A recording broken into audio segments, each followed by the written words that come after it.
বিশ্বকাপের মঞ্চে ইতিহাস গড়লেন ফ্রান্সের তারকা ফুটবলার ওসমান দেমবেলে। মাত্র ৩২ মিনিটে হ্যাটট্রিক করে ৭২ বছরের পুরনো এক রেকর্ডের খুব কাছাকাছি পৌঁছে গেলেন এই মুসলিম তারকা।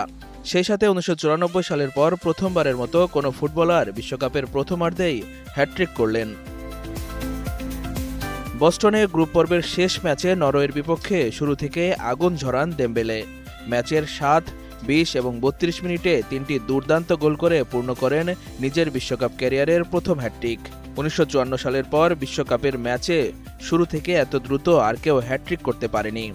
দ্রুততম হ্যাটট্রিকের তালিকায় এখন দ্বিতীয় স্থানে আছেন ফরাসি এই ফরোয়ার্ড।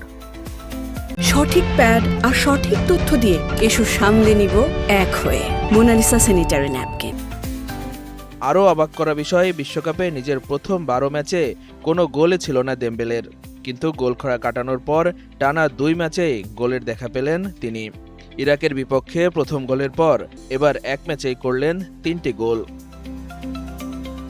এই কীর্তির মাধ্যমে জুস্তো ফতেন ও কিলিয়ান এমবাপ্পের পর বিশ্বকাপে হ্যাটট্রিক করা ফ্রান্সের তৃতীয় ফুটবলার হলেন দেমবেলে। পাশাপাশি চলতি বিশ্বকাপে এটি তৃতীয় হ্যাটট্রিক।